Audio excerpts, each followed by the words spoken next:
지금부터 나오는 자료들은 여러 언론에 이미 소개된 공식적인 문서로 확인된 사실들임을 밝힙니다.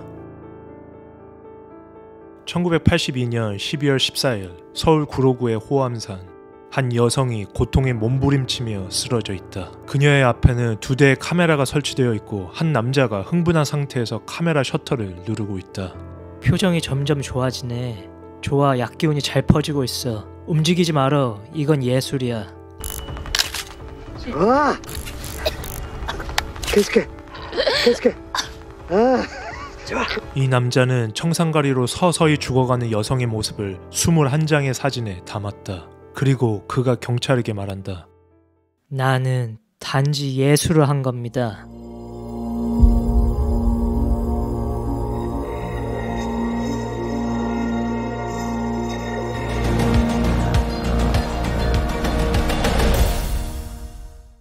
안녕하세요. 충실파의 UPD입니다. 이 사건은 한국 범죄사에서 가장 그로테스크하고 엽기적인 사건 중 하나로 기록된 사건이며 국내에서보다 일본에서 먼저 유명해졌던 사건입니다. 그리고 끝난 줄만 알았던 이 사건의 충격적인 비하인드가 공개되는 영상 후반부 UPD의 비하인드 스토리까지 끝까지 시청 부탁드리겠습니다. 저는 이 사건의 신뢰성을 위해 채널A의 악마를 보았다 방송을 참고 영상을 인용하였고 실제 1983년 1월 21일 동아일보 신문 원본을 찾아 내용을 분석 참고하였습니다. 마지막으로 저희 채널의 비공개 동영상 모두를 시청하실 수 있는 멤버십 프로그램에 많은 참여 부탁드리겠습니다. 그럼 시작합니다. 24세 김경희.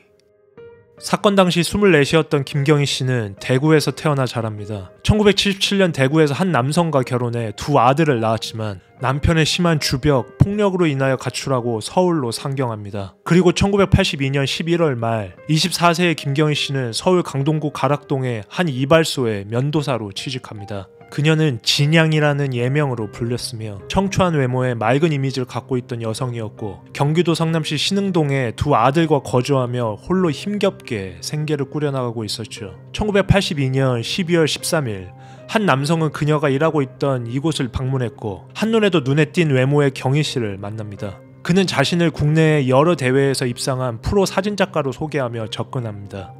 몸매가 예쁘네요. 제 모델로 좀 써보고 싶은데 관심 좀 있으세요? 모델로 성공하면 돈을 많이 벌 수 있어요. 내일 나와 사진 좀 찍으러 갈래요? 그 남성은 일당 5만원을 주겠다고 제안합니다. 당시 5만원은 상당한 금액이었고 어린 2 아들 중 한 아들의 병원비를 벌기 위해 급하게 돈이 필요했던 경희 씨는 이 제안을 받아들입니다. 그렇게 다음 날인 1982년 12월 14일 예전부터 인적이 드문 곳으로 유명했던 장택상 전 국무총리의 별장이 있던 서울 구로구 호암산 중턱으로 향하게 됩니다. 백왕공 이동식. 이동식은 1940년 대구에서 태어납니다. 그의 어린 시절은 결코 평탄하지 않았죠. 6살 때 부모를 모두 잃고 고아가 된 이동식은 숙부의 집에서 초등학교 과정을 마쳤습니다. 가족의 따뜻함을 느껴보지 못한 채 14세가 된 1954년 그는 홀로 서울로 상경했습니다. 아무것도 가진 것 없이 서울에 도착한 이동식은 수유리에 있던 근로재건대에서 15년간 넉마주의로 살게 됩니다. 쓰레기 더미를 뒤주며 살아남기 위해 고군분투했던 이 시기에 그는 친구 5명과 함께 바이킹이라는 조직폭력단의 일원으로 활동하기도 합니다. 그 당시 넉마주의들의 삶은 정말 처참했습니다. 매일 쓰레기 더미를 뒤지며 재활용품을 모으고 때로는 도둑질도 해야 했죠. 이동식은 이런 환경에서 자라나며 인간의 존엄성과 가치에 대한 왜곡된 시각을 형성하게 됩니다. 23살이 되던 1963년 이동식은 특수절도로 첫 전과를 기록합니다. 이후 그는 총 4번의 전과를 기록하게 되는데 대부분 절도나 폭행, 성 관련 범죄였죠. 1970년대에는 베트남전에 참전하기도 했는데 전문가들은 이 경험이 그의 삶에 엄청난 영향을 미쳤을 것이라 주장합니다. 전쟁의 참혹함을 목격한 이동식은 베트남에서 포로의 신체 일부를 열쇠고리로 만들어 소지할 정도로 여러 죽음들에 무감각해지게 됩니다. 베트남에서 돌아온 그는 보일러 배관공으로 일하며 월급 27만원을 받습니다. 그는 춥고 어두운 보일러실이 싫었다고 진술했으며 이런 열악한 근무 환경이 그에게 더 큰 좌절감을 안겨주었을 거라 추측합니다. 예술 사진작가 이동식. 하지만 이동식에게는 예전부터 남들에게 말할 수 없는 비밀이 있었죠. 그것은 남몰래 여성들을 계속해서 훔쳐보는 관음증. 그 관음증을 합법적으로 구현해낼 수 있는 방법은 카메라를 들어 자신만의 사진을 찍어대는 것. 1976년 처음 자신만의 카메라를 구입해 처음에는 몰래 버스나 이곳저곳 일생생활에 있는 여성들을 찍고 다닙니다. 그러다 점차 사진에 대해 더욱 깊이 빠지게 되었고 자신이 찍은 사진들을 공모전에 지원하기도 합니다. 그리고 놀랍게도 몇몇 공모전에서 상당한 성과를 거두게 됩니다. 그것은 닭이 피를 흘리며 죽어가는 모습을 담은 사진으로 공모전에서 은상으로 입상하게 된 것이었고 그 일을 계기로 1982년에는 한국사진작가협회의 정식 회원으로 등록되게 됩니다. 그리고 1982년 그는 150만 원이라는 고가의 일본제 니콘 F2 카메라를 구입합니다. 당시 월급이 27만 원이었던 것을 감안하면 이는 5-6개월치 월급에 해당하는 엄청난 금액이었죠. 1971년에 출시된 이 카메라는 당시 사진 매니아들 사이에서 매우 유명했던 전문가용 장비였습니다. 그리고 그는 항상 평소에도 일본 누드 사진집을 탐독하며 성과 죽음의 이미지에 빠져들게 됩니다. 특히 당시 일본에서는 시체 사진을 찍는 것이 일종의 매니아적 유행이었죠.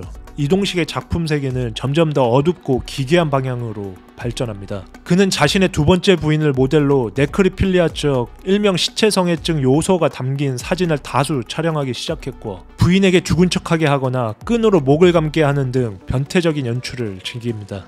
추후 이동식을 연구한 한 프로파일러는 이렇게 이야기합니다. 이동식의 카메라 렌즈는 단순한 도구가 아니라 왜곡된 욕망을 표출하는 창구였습니다. 그는 사진을 찍을 때만큼은 자신이 세상을 통제하는 신과 같은 존재라고 느꼈던 것입니다. 그날의 진실.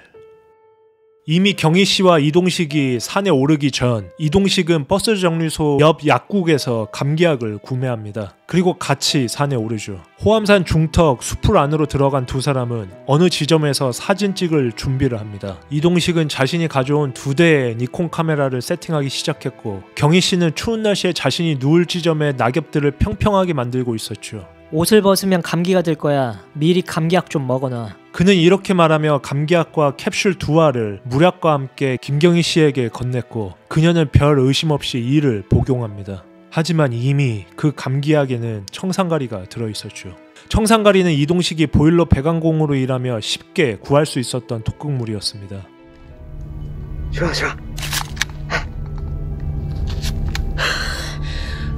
이제 죽어가는 모습을 연기하는 거야. 네, 한번 해볼게요.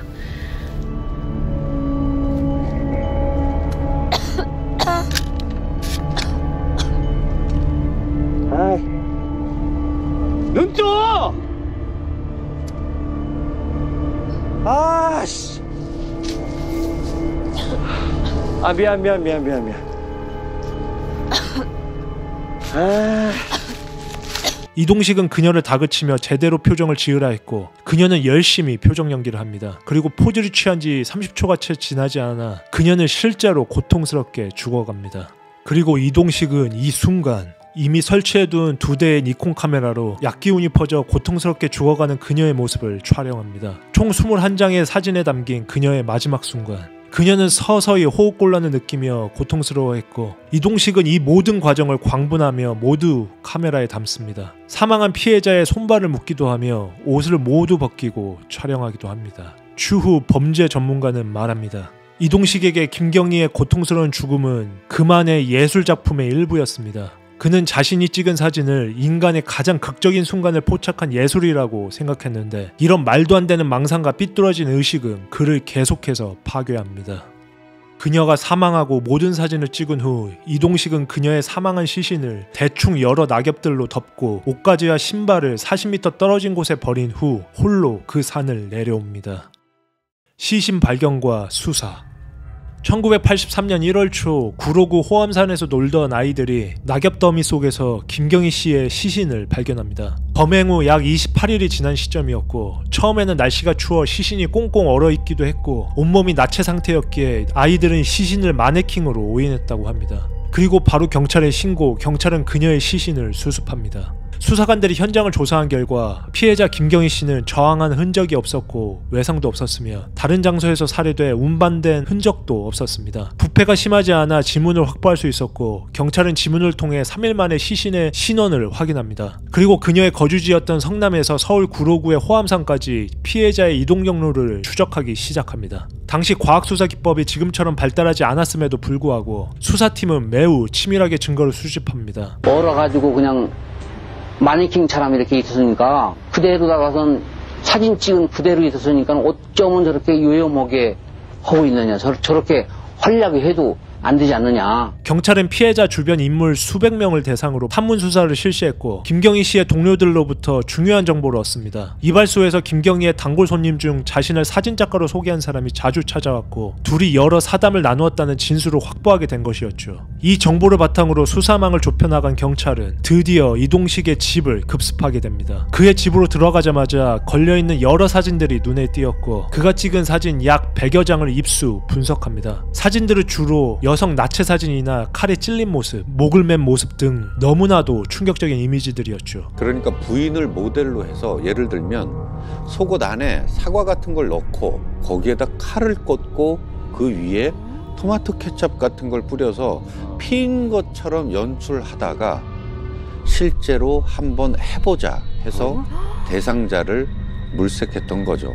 그렇게 계속해서 이동식을 압박하던 중 결정적인 순간이 찾아옵니다. 경찰이 어느 한 벽에 붙여져 있는 포스터를 띄어서 가져가려 한 순간 필사적으로 그가 그 포스터를 못 띄게 막았고 그 포스터 뒤에를 살펴본 결과 조그마한 벽 안으로 공간이 있는 것을 발견합니다. 그 공간 안에는 여러 인화된 사진들이 발견되었고 이 사진의 피해자가 다름 아닌 산에서 발견된 김경희 씨를 확인합니다. 그리고 사진에는 김경희 씨의 생전 사진들도 발견되었는데 사진 속 경희 씨는 갈색 부츠를 신고 있었고 경찰은 이는 동거남이 선물로 준 것이라는 진술을 확보합니다. 따라서 이동식이 이 사건의 확실한 범인인 것을 확인한 것이었죠. 1983년 1월 20일 경찰은 이동식을 체포했으나 그는 초기부터 범행을 부인하며 사진만 찍고 보냈다. 서로 말다툼 끝에 그녀 혼자 청산가리를 먹고 잠든 것 같다. 나는 지금 제정신이 아닌 정신병자 등의 변명을 늘어놓으며 수사에 혼선을 주려 끊임없이 말도 안 되는 행동들을 합니다. 하지만 그러던 어느 순간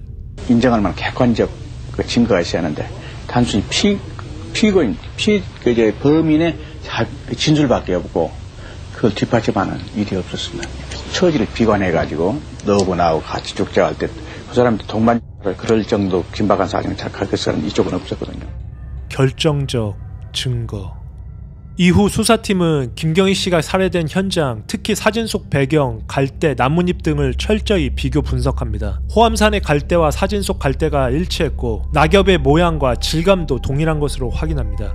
또한 피해자 김경희 씨 부검 결과 체내에서 청산가리의 성분이 발견되었죠. 이 사건에서 가장 놀라운 점 중 하나는 최신 과학수사 기법을 활용했다는 것입니다. 당시로서는 매우 선진적인 방법이었죠. 특히 주목할 만한 것은 신구대학교 사진과 홍순택 교수의 사진 분석이었습니다. 그는 현미경을 이용해 피해자의 솜털 변화를 분석했는데 청산가리가 작용하면서 피해자의 피부에 있는 솜털이 점점 새어지는 변화를 통해 사진이 찍힌 시간 순서를 정확히 파악할 수 있게 된 것이었죠. 이동식의 카메라 해상도가 좋다 보니 가능한 일이었고 사람이 살아있을 때는 솜털이 서 있다가 죽으면 솜털이 눕는 것을 분석한 것이었습니다. 그리고 사진 속의 솜털을 분석하니 1번부터 16번까지는 살아있었고 17번부터 21번까지는 솜털이 누워있었기에 죽음의 시간을 분석할 수 있었던 것이라 당시 홍 교수는 말합니다. 또한 김문환이라는 사진작가가 수사를 돕게 됩니다. 그는 이동식이 찍은 사진들을 분석하여 각 사진이 어떤 순서로 촬영되었는지 어떤 앵글에서 찍었는지를 파악했습니다. 그리고 이동식의 집에서는 보일러 기사들이 사용하는 공업용 청산가리가 발견됩니다. 이는 피해자 체내에서 발견된 청산가리와 동일한 성분이었죠. 이 사건에서 한국 경찰은 역사상 최초로 프로파일링 기법을 동원했습니다. 범인의 심리와 행동 패턴을 분석하여 수사 방향을 설정한 것이죠.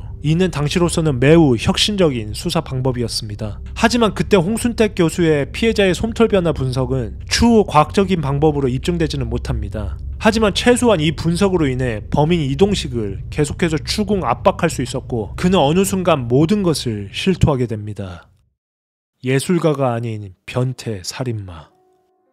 압도적인 증거 앞에서 이동식은 결국 범행을 시인합니다. 하지만 그는 자신은 살인자가 아니라 예술가라고 주장하기 시작하죠. 다음 지문은 당시 동아일보에 실린 헤드라인 글들입니다. 한 인간이 죽어가는 모습, 그것은 예술이다. 나는 예술 사진을 찍은 것이다. 나는 나만의 예술을 한 것뿐이다. 그는 전 세계적으로 유명했던 로버트 카파의 어느 병사의 죽음과 같은 극적인 장면을 남기길 바랬다고 말했습니다. 이에 그의 뒤틀린 예술관과 진술을 들은 재판부는 경악합니다. 그리고 실제 재판에서는 이동식이 작성한 일기장도 공개되는데 그의 일기장에는 죽음은 아름답다, 고통 속에서 인간의 진실된 모습이 드러난다 등의 기괴한 내용이 담겨 있었죠. 자기가 예술을 작품 남기고 싶었다. 그 사람 죽는 순간은 어떻게 되는가를 그것이 알고 싶었다. 그런 짓을 하기 위해서 오히려 어떤 면에서 자기는 동기의 순수는 주장했지만 오히려 동기가 너무 간악하다. 이 모든 증거들과 진술들을 부합한 끝에 1984년 2월 16일 재판부는 이동식에게 사형을 선고합니다. 이후 항소심과 상고심을 거쳐도 판결은 바뀌지 않았고 사형은 확정됩니다. 그리고 변태사진 오타쿠 살인마 이동식은 1986년 5월 27일 서울구치소에서 사형이 집행되어 사망합니다. 그의 살인이 일어나고 약 3년 만에 사형이 집행되어 형장의 이슬로 사라지게 된 것이었죠. 그리고 그의 사형은 서울구치소의 서대문 시절 마지막 사형 집행으로 남게 됩니다. 하지만 추후 그의 또 다른 피해자가 있다고 주장하는 사람들이 나타나게 됩니다. 그럼 이제 그 끝나지 않은 미스터리에 대해 더 알아보도록 하죠. UPD의 비하인드 스토리. 이 사건의 가장 충격적인 점 중 하나는 김경희 씨가 이동식의 유일한 희생자가 아닐 수도 있다는 사실입니다. 그의 사건을 수사한 서기만 당시 수사반장은 이동식의 일기장에 의하면 21명의 희생자가 더 존재할 가능성이 있다라고 주장합니다. 실제로 이동식 주변에는 의문의 실종 여성이 20여 명이나 더 있었다는 정황이 포착됩니다. 특히 주목할 만한 것은 이동식의 판결문에 기록된 내용입니다. 판결문에 따르면 그는 비슷한 방식으로 여러 명을 살해했다, 같은 자백들과 비슷한 진술을 했다고 합니다. 또 당시 서기만 수사반장이 주장하길 이동식의 집에서 발견된 사진들 중에는 다양한 여성들이 고통스러워하는 모습이 담긴 것들이 있었습니다. 경찰은 처음에 이를 연출된 사진으로 보았지만 실제로는 피살된 여성들을 찍은 것일 수도 있습니다. 라고 말합니다. 그리고 가장 의문스러운 한 사건이 더 있었는데 그것은 이동식의 행방불명된 첫 번째 아내 방옥수 씨였죠. 이동식이 검거되었다는 소식을 들은 방옥수 씨의 가족들은 경찰들과 언론을 찾아 8년 전 실종된 그녀를 찾아달라고 호소합니다. 이동식에게는 2명의 전처가 있었는데 그중 첫 번째 아내 방옥수 씨가 이동식과 잘 살고 있던 1975년쯤 갑자기 실종되었다고 했고 그 실종에는 이동식이 연관되어 있을 것 같다 진술한 것이었죠. 그렇게 수사팀은 전처에 대한 범죄 혐의점으로 이동식을 추궁했고 그는 또 자신이 죽은 것이 맞다라고 자백까지 합니다. 하지만 그가 말한 시신의 유기장소에는 실상 아무것도 나오지 않았고 몇 달 후 방옥수 씨의 동생이 경찰에 찾아와 그녀가 지금 일본에서 잘 살고 있는 것 같다라는 증언을 남기고 사라집니다. 이런 점들과 더해 당시의 정치적 상황들은 방옥수 씨 실종 사건에 악영향을 주게 됩니다. 이 사건이 일어난 1980년대 초중반은 한국 사회가 격동하던 시기로 강압적인 군사정권의 통치하에 있었습니다. 이 시기는 1986년 아시안게임과 1988년 서울올림픽 준비에 국가적 역량을 집중하던 때였죠. 이동식 사건이 언론에 연일 보도되고 해외로 타전되자 국가 이미지에 부정적 영향을 줄 것을 우려한 당시 전두환 군사정권은 사건을 빨리 덮으라는 압력을 행사합니다. 당시 국제 행사를 앞두고 있던 상황이라 추가적인 수사를 진행하지 못하게 막았고 수사를 종결시켰다는 추후 은퇴한 경찰의 증언도 나오게 되죠. 그리고 1983년 1월 22일 이 사건은 일본 아사히 신문에까지 보도되었고 일본의 여러 성과학적인 사진을 찍는 사진작가들은 이 기사에 한국 자국민들보다 더 관심을 갖고 흥분하기 시작합니다. 이 사실들에 대해 당시 군정부의 우려는 더욱 증폭되게 됩니다. 이로 인해 전처 방옥수 실종 사건 및 추가 피해자에 대한 수사가 제대로 이루어지지 못했고 많은 의문점만이 남게 됩니다. 국제 행사의 성공적 개최라는 목표 앞에서 진실규명이라는 가치는 뒤로 밀려났던 것이었죠. 그리고 이동식은 1986년 형장의 이슬로 사라지게 된 것이었고요.